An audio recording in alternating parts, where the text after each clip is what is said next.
Hey, what is going on? It is 12 noon on Wednesday, which means it's time for this week's episode of Ask the Instructor. My name is John Christma. The show is brought to you by the Tampa School of Real Estate. We're here every Wednesday at 12 noon Eastern Time to help you understand the technical side of the real estate industry. And what we're talking about today is this question of, will you remember what you need to remember?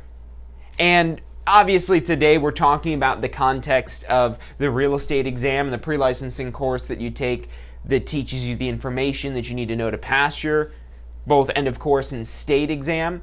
But this same concept can apply across the board because there's going to be fundamental things you learn even in the pre-licensing class as well as the post-licensing class, and that's information that you want to keep with you for the rest of your career. And that information that's going to be important for making money, that's just going to stick usually. That information usually sticks in there, and then it's just a matter of doing it appropriately when you're actually practicing real estate. But when it comes down to passing the exam, the information that is important for the exam isn't necessarily about how to make money in real estate. It isn't necessarily about how to build a successful real estate business. It's on the laws and the rules and the things that are there to protect the public from harm. And that's what they're really ensuring that you have knowledge of with this exam. That's the primary goal and objective of this real estate exam, is to ensure that you're not going to harm the public, or at least that you have a minimal competence not to harm the public. That's specifically what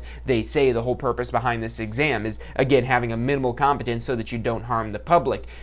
But now that brings into play all of these topics that you would probably normally not find quite as interesting or maybe not as memorable. So you have to make the intentional effort to ensure that you don't forget this information before your exam. And whether you're taking your exam the next day or you're taking your exam as much as maybe 2 years later, right now the DBPR, they just did an extension to where if you had a certificate, a completion certificate that was expiring sometime after, I think it's March 15th or something like that, call us and we can double check it for you. But if you had a certificate that was expiring after March 15th, I believe the date is, that they've extended that for the entire year. Normally, you only have 2 years to take the state exam. And honestly, when you get past a couple of months, you're probably forgetting a lot of this information unless you're constantly making an effort to actually study. But you might have just found yourself in that situation where you thought your completion certificate had expired, but now you find out it hasn't, that you still have a couple extra months because of coronavirus and the pandemic and all that stuff going on, that they've pushed back this deadline. And so now you're trying to remember the information from 2 years ago. Well, at this point, you might be at the point of relearning the information as opposed to just remembering it. And that's what happens if you don't reinforce this information. You end up having to relearn it. And it doesn't take 2 years to have to relearn it. It could take 2 weeks to have to relearn information. Depending on how significant that information is to you, the less significant it is to you, the more of an effort it is you'll have to make sure you remember it. So that's what we're talking about today on Ask the Instructor. It's really kind of just about studying and tips to remember the information you need to remember for the exam. So stick with us. We've got a great show for you today. I'm John Christma. The show is brought to you by the Tampa School of Real Estate. You're watching Ask the Instructor.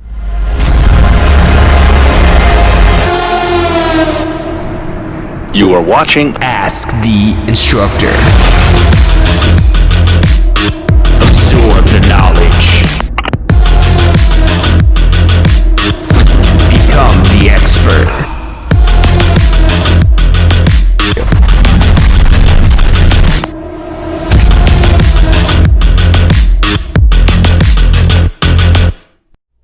Hey, welcome back to this week's episode of Ask the Instructor. My name is John Christma. The show is brought to you by the Tampa School of Real Estate, where we're your specialists at helping you pass your real estate exam. It's kind of the main thing it is that we do here.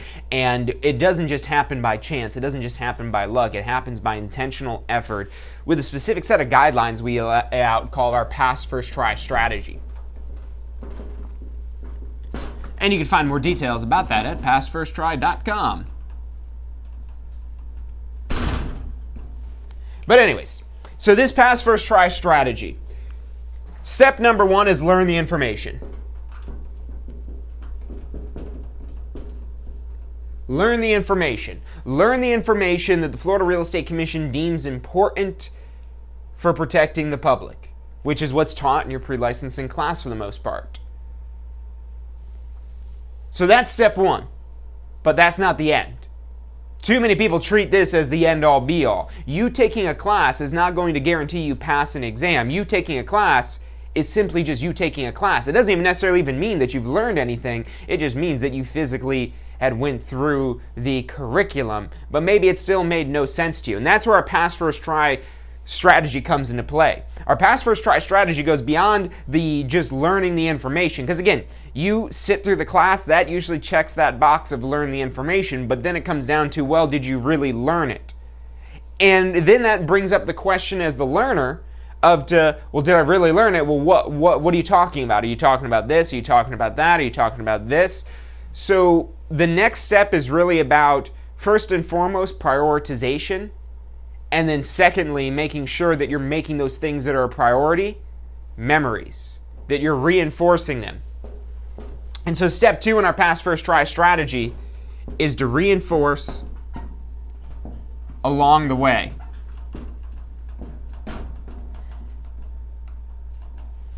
So let's first start with this reinforce idea here. Again, you sitting through the class, maybe you're like a sponge and you just absorb everything. You only need to hear something once, and it doesn't matter that it's 60 hours worth of material. You just need to hear it once and you'll remember it. You are the anomaly if that is who you are. I would imagine most people watching this are not the case, because if that's who you are, you're probably not watching a video about how to remember stuff, because obviously you don't have that problem. But for the rest of us, for the 99.9% of us who don't have sponge-like memory, we have to do work. We have to put in the work to make sure that we don't forget the information. Think of anything it is that you've learned over time. Now, some things might seem more easy to learn, you might be more of a natural at it, but you really don't get good at something until you bring in that repetition, where you're practicing this again and again and again and again and again and getting better. And what you need to practice for studying for this exam is these key points. It's not all the information in the course, it's the most important topics from each section and the items that are most likely to be on your exam. That's the stuff that you want to focus on studying. And there's a lot of things you could use for these to prioritize. At the very least, you could just look at what sections are what percentage of the exam. There's chapters that are only 1%, meanwhile there's chapters that are 12%. So just using that alone to prioritize where you're spending your time reinforcing information, yeah, there's going to be one question from that 1% chapter, but only one question. As opposed to the 12% chapters, there's two of them, one on contracts and one on brokerage activities. Each of those two chapters are going to have 12 questions each. So those two chapters represent 24%, or about a quarter of your exam. Meanwhile, there's three chapters that only represent 1% of your exam. So that's at the most broad strokes how you can narrow down what's important for your exam. But then it goes even above and beyond that. Like, for example, that 12% chapter that is brokerage activities. I can without a doubt tell you that one of the most important topics in that chapter is all the information that deals with escrow. And the reason why I know that's so important for the exam is because I know that's a high priority for the Florida Real Estate Commission, because I also know that it's the number one reason why the Florida Real Estate Commission has to discipline licensees. The number one reason why the FREC has to discipline licensees is regarding escrow and issues with escrow money. So this licensing process has a heavy emphasis on escrow. It's a very large portion of the 12% chapter, probably the reason why that chapter is such a large percentage of your exam, because it has all that information there about escrow. But you can, again, see how narrowing down into these little things here. So do not try to figure out what's important on your own. Unless you've got a real estate instructor who this is like their first class that they're teaching, they know more than you.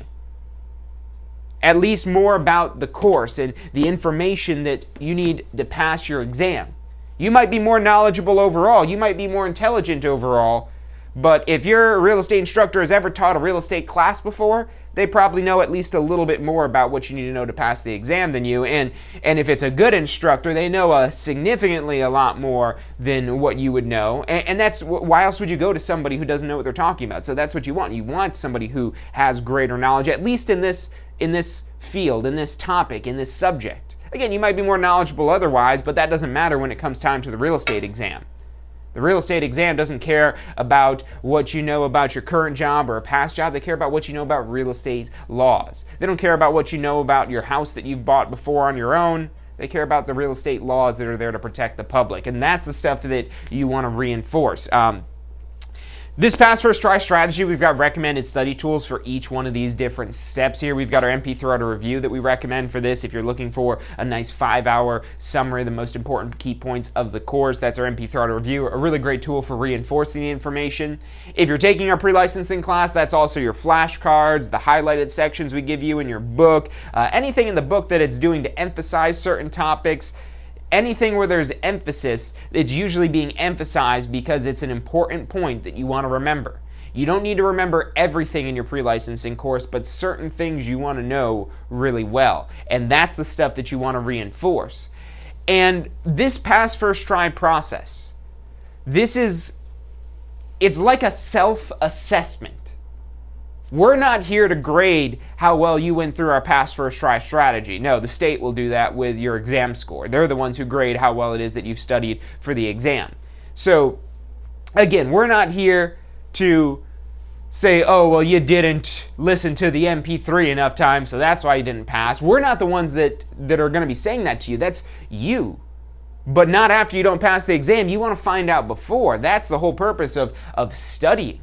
So you could put yourself in a position where you know without a doubt that you're going to go in there and be able to pass that exam, or at the very least that you've got a really good shot at passing because of all the studying and review it is that you've done. But like I said, this is like a self-assessment where you're going through this and you really got to ask yourself these questions. This isn't just something that I went through the class, I slept through like half of it, but I made it, so check off that box. MP3, yeah, I listened to that like 2 times, and I was asleep when I was listening to them, but I did listen to it 2 times. Again, this is like a self-assessment. You got to be honest with yourself. You know, did I really learn that information? Have I really gone through this enough to where I've committed this to memory? And that's where step 3 comes in, because step 3 is where it's no longer just a self-assessment, but I don't know what type of assessment to call it. An assessment that's made by us primarily, or an assessment it's not quite your state exam, but it's as close as you're going to get to an actual state exam. And that's basically just doing some sort of practice questions, or really what we call testing your knowledge.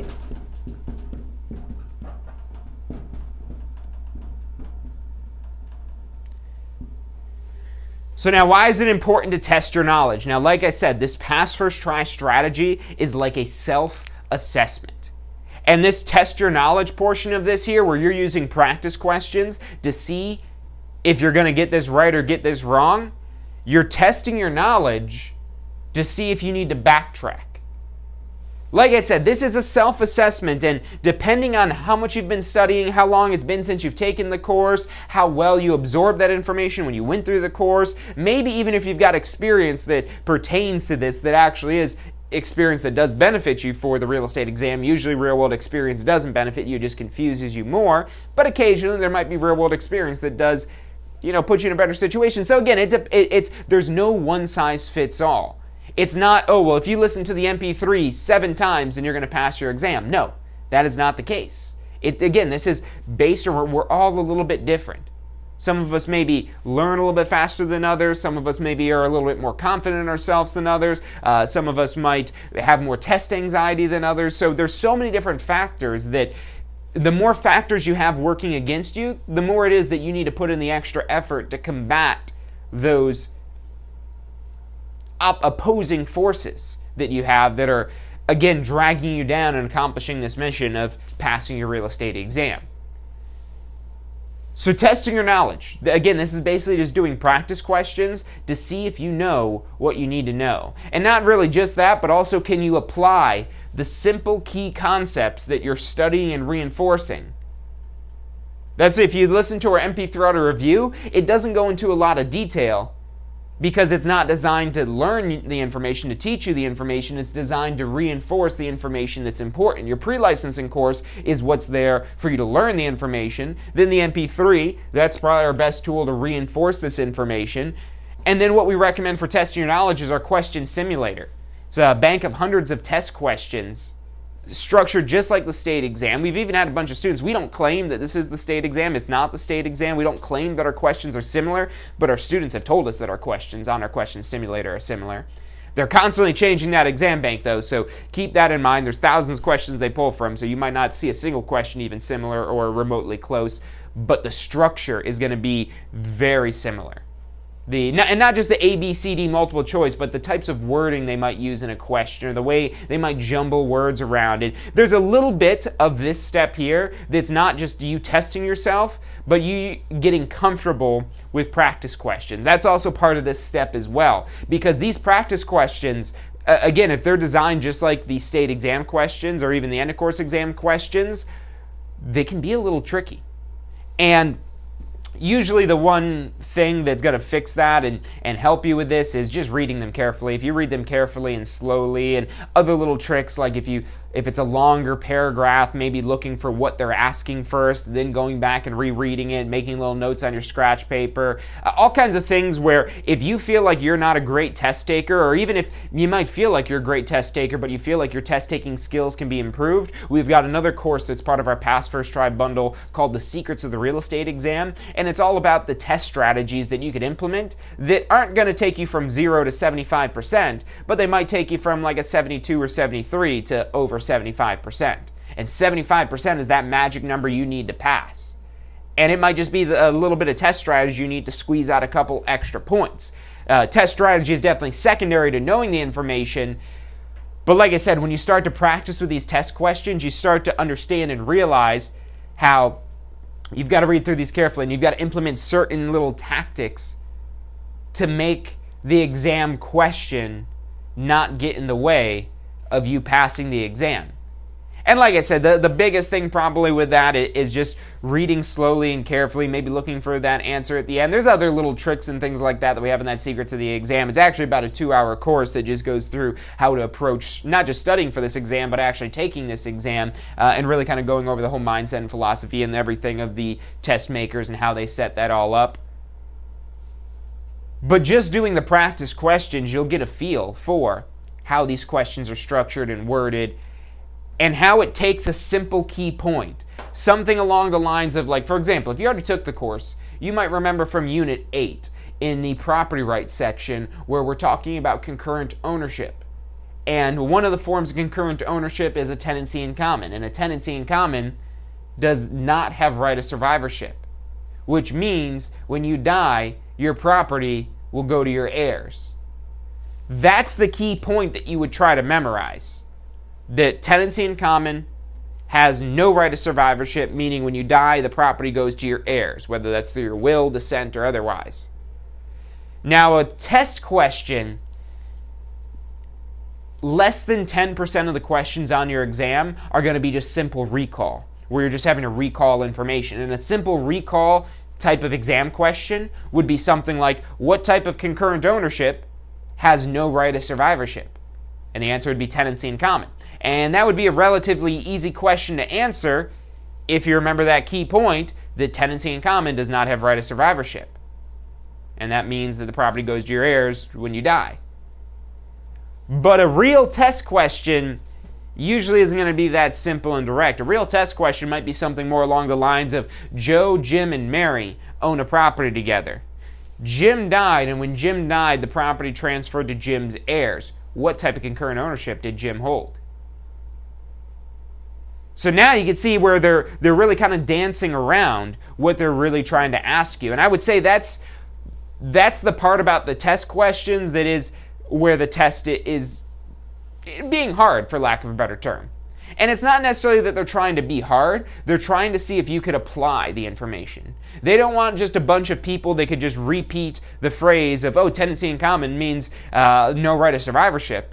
They want real estate professionals that have a basic understanding of what not having right of survivorship means in a tenancy in common and what that would mean to real people. And that's why they give you that scenario with those sample names. And 90% of the exam is going to be application-based like that, where you're not just having to recall the information, but you're having to apply it to a more specific scenario. And so that requires you to kind of stop and think about the question a little bit and break it down and dissect it.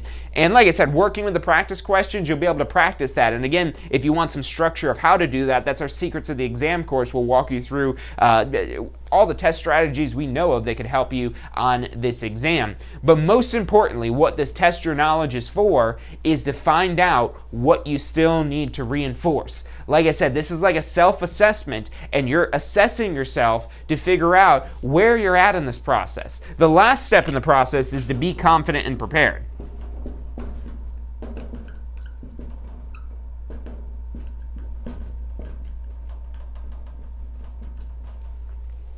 So how do you get prepared? Well, you do these 3 steps preceding to some degree, to some extent. You're pretty much required by the state of Florida to take this course, unless maybe you're an attorney or you have a degree in real estate, then maybe you don't have to take the pre-licensing course. But for the other 99% of us, we have to take the pre-licensing course to learn the information. But that's the only thing out of this process that's required. You're not required to study or reinforce and review information. You're not required to use practice questions. You're not required to be confident. You're not required to be prepared. But if you haven't done any of these things, you're in really bad shape for passing the exam. The first thing it is, you want to be prepared. And how do you get prepared? Well, you do some of this stuff. And you do this enough till you start to feel confident. You might feel confident before you do any of this stuff, but then you start doing it and all of a sudden that confidence goes away. You want to get that confidence back, because when you have that confidence back, you believe in yourself and your abilities to answer the correct questions on this exam, and what that does is that puts you in a position where you're far less likely to second guess yourself on this exam. You're far less likely to second guess yourself on this exam when you're confident, when you know that you've studied, and when you can see through these tricks that they put on this exam. When you've really spent time reinforcing these key points, and you've got these key points pretty well committed to memory, and you're able, you don't just remember them, but you're able to apply them. You have not just memory of these topics, but understanding of these topics. And again, that's what kind of the testing your knowledge helps you do. The testing your knowledge helps you understand the more practical applications of whatever that concept is, because these are in practical situations. Usually more simplified than the real world is, because the exam is much more simplified and theoretical and fundamental than the real world actually is. But that's what you're doing here. You're applying these concepts, and if you're able to apply here and you're scoring these highly, and you don't want to just go right to testing your knowledge, because what happens is the number one mistake I see people make when they study for, especially this exam, but I would argue for anything that involves multiple choice questions, when you study multiple choice questions, there's 3 times as many wrong answers as there are right answers. And these practice questions, again, are not going to be your exam questions. First off, there's thousands of state exam questions they pull from, and you get a random assortment with certain percentages from each chapter, but it's still a random assortment of questions. So the questions your friend sees on their real estate exam are probably going to be completely different than the questions you see on your real estate exam. And even if there's a similar question, they might have completely different sets of answers to them. Now, if there was only 100 questions that you needed to study, if there was only 100 questions that are going to be on the exam, and we knew what those 100 questions were for your exam, and we could just give you those 100 questions, then yeah, you could just study those practice questions and just memorize everything in those pages there, and you'll probably do pretty well on this exam. But when you don't know what questions you're going to get, studying the questions only will confuse you more. And the reason why is many. Number one, there's 3 times as many wrong answers as there are for the 1 right answer in every question. Every question only has 1 right answer, but yet 3 wrong answers when we're dealing with these 4-prong multiple choice questions. So looking at those wrong answers too much, sometimes these wrong answers are just stuff that's completely made up, or that doesn't make any sense, or stuff that sounds correct but is actually false. Those are the questions that are really the trickiest, where it's asking you which of the following is true or which of the following is false, and you've got all these statements here that are written as if they are true. And what happens when you pay attention to false statements that are written as if they're true? Well, you start to remember those false statements, and all of a sudden that wrong information that you were never supposed to study or learn in the first place, that might have just been made up or whatever the case may be, that's all of a sudden now in your mind and clouding your judgment, and makes it harder for you to identify the right answers. So this is not what you want to study. We didn't make step 3 to study practice questions. You never are to study practice questions. You are to use practice questions. If you use practice questions, now what does that look like? How is that different when you're using a practice question? Well, here's how it'll look. You're going to read the question, think of what the answer is going to be, look at your answer choices to see if that answer is there, and if it is, well, there you go. Check your answer, and if you're right, sounds like you know this. It sounds like you got that down. Now, that might still not be the case. You might want to do a couple more questions on that topic, on that subject, just to be sure. But when you're picking the answer, especially if you could do that little trick right there, if you could ignore the answers, if you ignore the A, B, C, D, and just read your question and try to figure out what the answer should be without looking at the answers, and then once you get that idea of what you think the answer should be, then you look at the answers and, oh wow, look, there it is right there. You see it? There's the answer, and you're right. And it's even better when you got an explanation like our question simulator. Every question answer on our question simulator, it comes with a pop-up after every single one that gives you the explanation as to why that question is right or wrong. Again, this is testing your understanding, testing your knowledge, testing on can you apply these simpler concepts in the more complex exam questions. And like I said, if you're able to do this without having to even look at the questions and do process of elimination and really where you're not guessing. Look, if you guess, remember, this is a self-assessment. So when you guess on something, be honest with yourself. You're like, oh man, I guessed on that one. I got to go back and study this more. Don't fool yourself because you're not going to fool the state. You're a lot easier to fool than the state exam is to fool.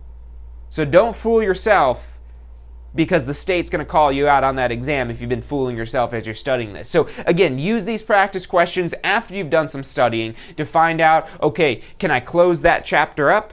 Can I close the book on that chapter? Do I know that one? Or do I have to keep going back into that one? Do I have to go back? Do I have to backtrack, reinforce a little bit more? Or maybe you've got to backtrack all the way back to learning the information. Like I said, if it's been almost 2 years or even more than 2 years, that's where you're going to pretty much have to learn the information again.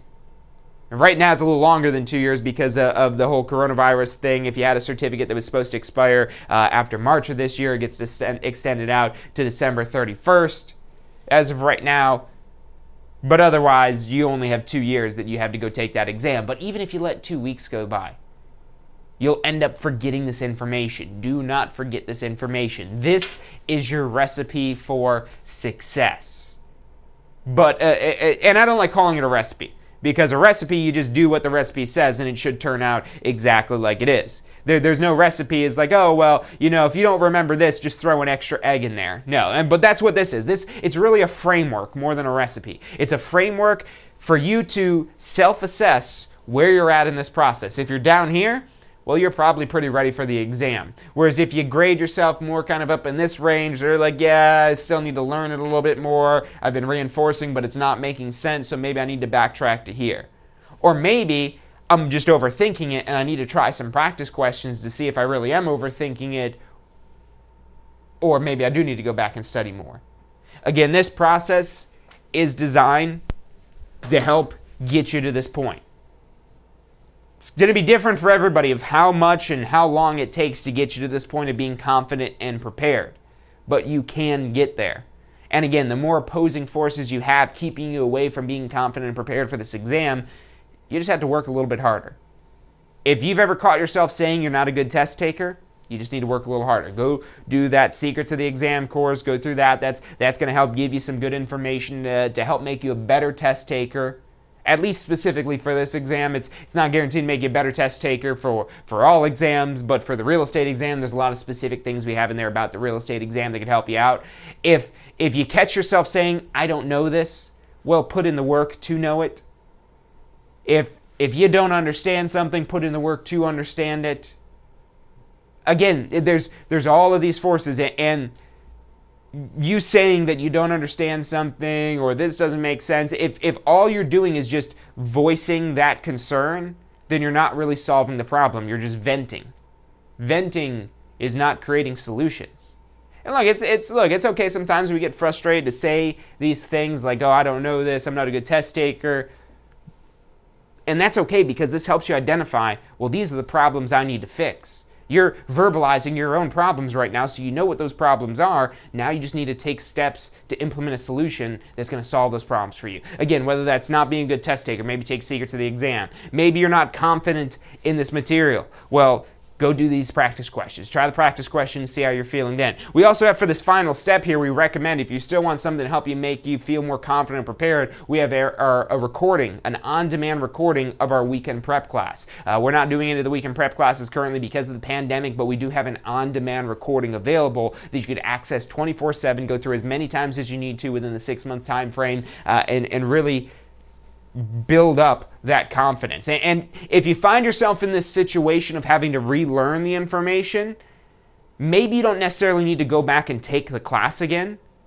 As long as your certificate's still good, there's no requirement that you take the class again. However, we do have a special discounted audit price available if you do want to retake a class, even though you don't necessarily need the credit for the class. You just want to go and relearn the information again. But before you do that, I would say try these study tools, especially the weekend prep recording, because that's the closest thing we have to the full pre-licensing class, but more geared towards studying for the exam. The pre-licensing class, there's a bunch of stuff we have to teach you in there that we have to cover that isn't quite as important for the exam, but we have to cover it in order for you to get credit with the state of Florida.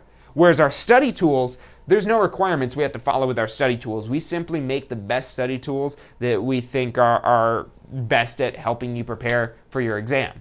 That's our objective. And whatever technological limitations might kind of keep us from doing maybe anything further, but that's it. Just the technology would be the only thing stopping us from that. Whereas here, there's certain things we got to cover to keep the Florida Real Estate Commission happy. Otherwise, you won't get credit for taking the course and you won't be able to take the exam.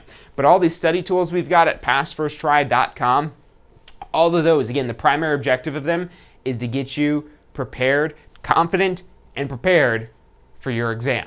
So check that out, passfirsttry.com. We've got demos of all of these study tools available. If you're thinking about getting any of the study tools, we've got special bundle package pricing. Give us a call if you want more information on that. If you need to take your pre-licensing course, we've got special bundle pricing when you purchase this with your pre-licensing course as well. So give us a call, 813-333-2676, 813-333-2676, or you can also check it out online at passfirsttry.com or our main website, tampaschool.com, or just call us, 813-333-2676. If you like today's show, if you feel like it's helped you get a little bit better understanding of how to study for the exam, how to make sure you don't forget the information between your course and the exam, hit that thumbs up button for us so we know that you guys like today's show, and we'll do more shows just like this, just for you and your likes.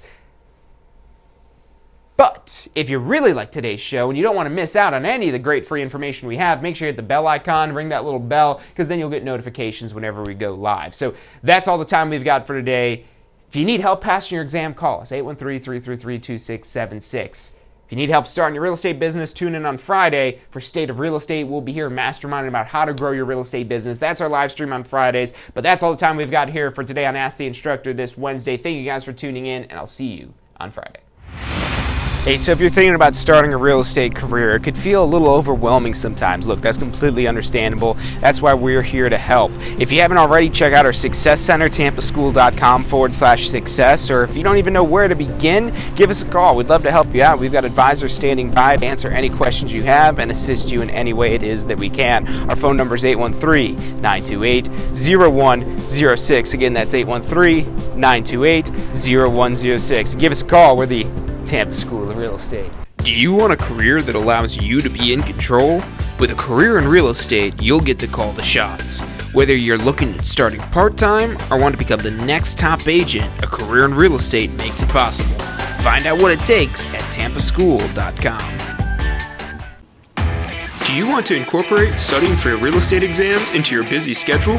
Now you can review the key topics you need to know to pass your class and state exams with our MP3 audio review. Simply pop in your headphones or connect to your car to reinforce crucial information while you exercise or drive. Listen to the first unit for free at mp3audioreview.com. That's mp3audioreview.com. Are you thinking about a career in real estate? Hey, I'm John Chrisma with the Tampa School of Real Estate, and we've helped thousands of people just like you obtain their real estate license. If you're thinking about a career in real estate, give us a call. The phone number is 813-928-0106. Our advisors are standing by to answer any questions you have and assist you in any way they can. We could take back Sunday.